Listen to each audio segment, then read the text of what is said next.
चिंटू बेटा आराम से झूला झूल, गिर मत जाना।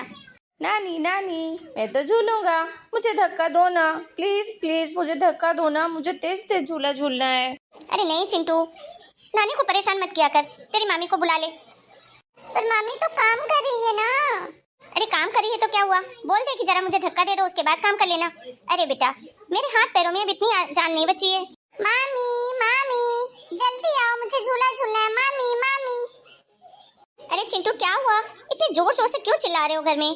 मामी मुझे झूला झूलना है, झूला दो ना प्लीज। अरे चिंटू अभी मैं खाना बना रही हूँ, गैस पर कढ़ाई रखी हुई सब्जी की जल जाएगी, काम खत्म कर लूँ फिर मैं तुमको ढेर सारा झूला झुलाऊंगी। नहीं नहीं मुझे तो अभी झूलना है। देखा नानी, मैंने कहा था ना मम्मी कभी मुझे झूला नहीं झुलाती।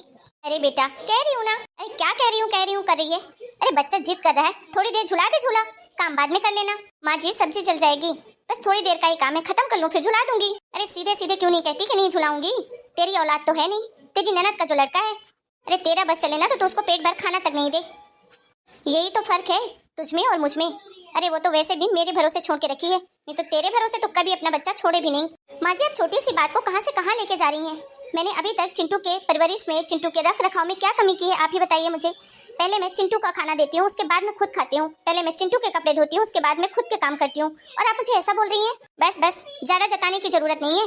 अरे तू कर भी रही है ना तो कोई एहसान नहीं कर रही है, वो तो हमारे होते हुए तुझे ऐसा करना पड़ रहा है, मना तो तू कर नहीं सकती है।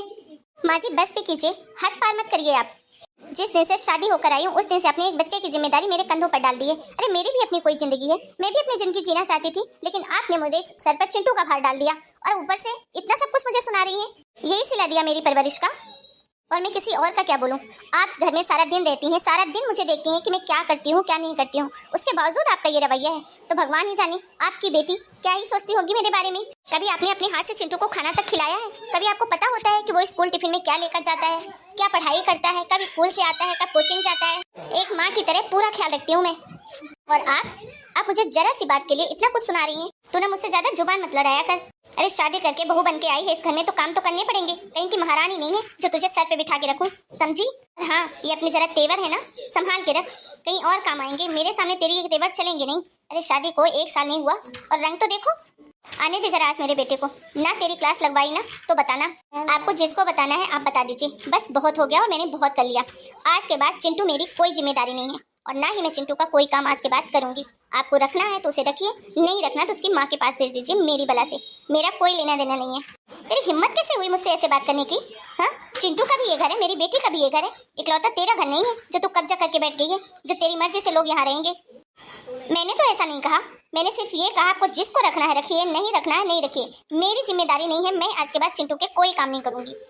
आप रखो, आप नानी हो उसकी, करो उसकी सेवा, और वैसे भी इतनी बूढ़ी तो हो नहीं आप, सारा दिन सत्संग में इधर उधर घूमती रहती हो, तो कम से कम बच्चे की परवरिश तो आप कर ही सकती हो। अरे इतने दिन मैंने बहू का लिहाज करके कभी आपको एक शब्द नहीं बोला। अरे पानी का खुद का ग्लास तक आप उठा के कभी किचन में नहीं रखती हो, इतना नौकरों को जैसे दिन भर काम करती हूँ, उसके बावजूद ये सोच रखती हो आप मेरे बारे में। जब आपकी सोच यही है तो फिर करके भी क्या फायदा। और इसीलिए मैंने डिसाइड कर लिया है कि आज के बाद मैं चिंटू का कोई काम नहीं करूंगी, समझी आप? और हाँ रही बात आपके बेटे को बताने की तो शौक से बताइए, मैं डरती नहीं हूँ किसी से। बेल बजी, नानी कोई आया क्या? जाके गेट खोल दो बेटा। Mummy mummy. अच्छा हुआ तू आ गई, आ बैठ, तुझसे कुछ जरूरी बात करनी है। चिंटू बेटा तुम जरा बाहर खेलने जाओ। ठीक है नानी। क्या हुआ मम्मी, अब तुम इतने गुस्से में क्यों लग रहे हो? सब ठीक तो है ना? अरे कहाँ कुछ ठीक है, अरे तेरी भाभी ने तो 1 साल में ही अपना रंग दिखा दिया। अरे मेरे होते हुए ये हाल है तो भगवान ही जाने जिस दिन मैं इस दुनिया में नहीं रहूंगी तो तेरा तो मायका ही छूट जाएगा। हुआ क्या है मम्मी, ये तो बताओ। होना क्या था, तेरी भाभी ने साफ साफ बोल दिया है कि वो चिंटू को अपने पास नहीं रखना चाहती है, इसीलिए कह रही हूँ बेटा, मेरी तो उम्र हो गई है, तो अपने साथ ही ले जा अपने बच्चे को। क्यों भाभी, ऐसा भी क्या कर दिया चिंटू ने कि आप उसको रखने से ही मना कर रहे हो? अरे मुझे भी कोई अच्छा नहीं लग रहा आपके पास अपने बच्चे को रखना, लेकिन मेरी मजबूरी है, मेरी नौकरी का सवाल है इसीलिए। लेकिन आपको क्या तकलीफ है? क्या मेरा इस घर पर इतना भी हक नहीं है कि मेरा बच्चा यहाँ रह सके? देखो दीदी, मम्मी जी ना आपको आधी अधूरी बात बता रही हैं, बात हक की रखने की कुछ भी नहीं है, लेकिन माँ जी जिस तरीके से छोटी छोटी बातों के लिए मुझे बड़ी बड़ी बातें सुनाती हैं वो सब मैं अब नहीं बर्दाश्त कर सकती। आज की बात को ले लीजिए, मैंने सिर्फ इतना बोला था कि चिंटू को झूला मैं थोड़ी देर बाद झुला दूंगी, उस बात पे माँ जी ने मुझे पता नहीं क्या क्या सुना दिया कि मेरी औलाद नहीं है इसीलिए मैं उसको प्यार नहीं करती हूँ, उसका ध्यान नहीं रखती हूँ। क्या ये सही है? बस भी कीजिए भाभी, क्या क्या गलत कह दिया माँ ने? अरे थोड़ी देर अगर वो जिद कर रहा था तो झूला झुला देती ना, बाद में आपका काम कर लेती। काम आपका कहीं भागा जा रहा था क्या? अगर आपका खुद का बच्चा होता तब भी आप उसको यही बोलती? बिल्कुल सही बोल रही हैं दीदी आप, मैं यही बोलती।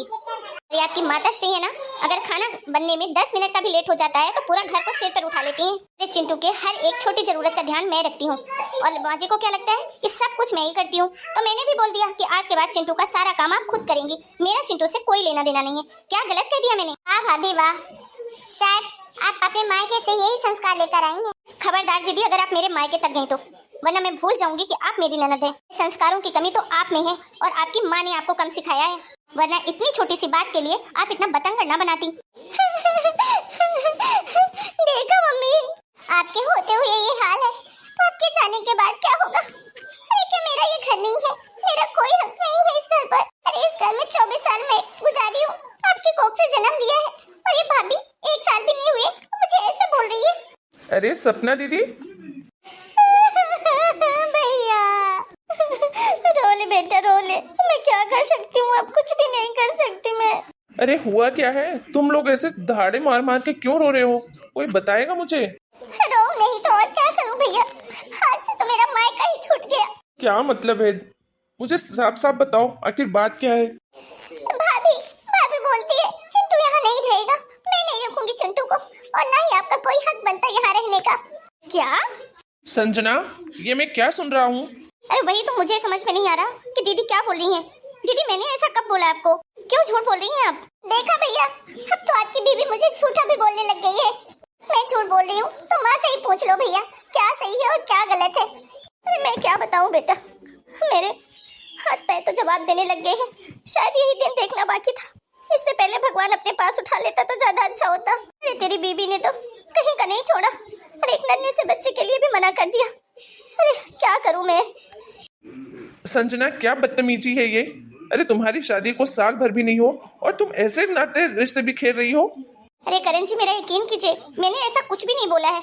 दरअसल बात ये थी कि चिंटू को झूला झुलाना। देखना बेटा, अब तेरी बीबी घुमा फिरा के हमारी गलती बताएगी कि हम लोगों ने ऐसा बोला तेरी बीबी को। अरे बहुत शातिर है, बड़ी शातिर है, भगवान जाने इसके माँ बाप ने इसको क्या सिखाकर भेजा है। अरे बस भी कीजिए माँ जी, जरा सा तो अपनी उम्र का लिहाज कीजिए, झूठ पे झूठ बोले जा रही हैं। संजना, ये क्या तरीका है मेरी माँ से बात करने का? तो और क्या करूं मैं?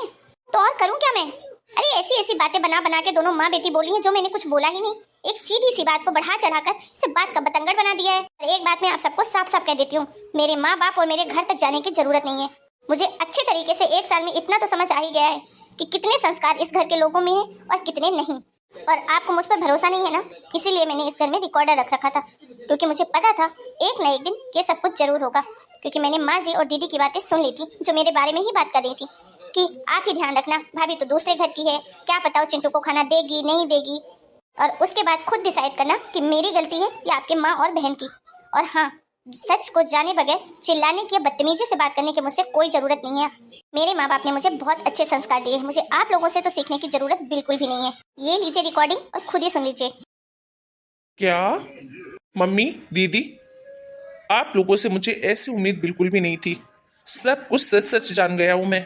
और हाँ, अगर आज संजना ने चिंटू को यहाँ रखने से मना किया है तो बिल्कुल सही किया है।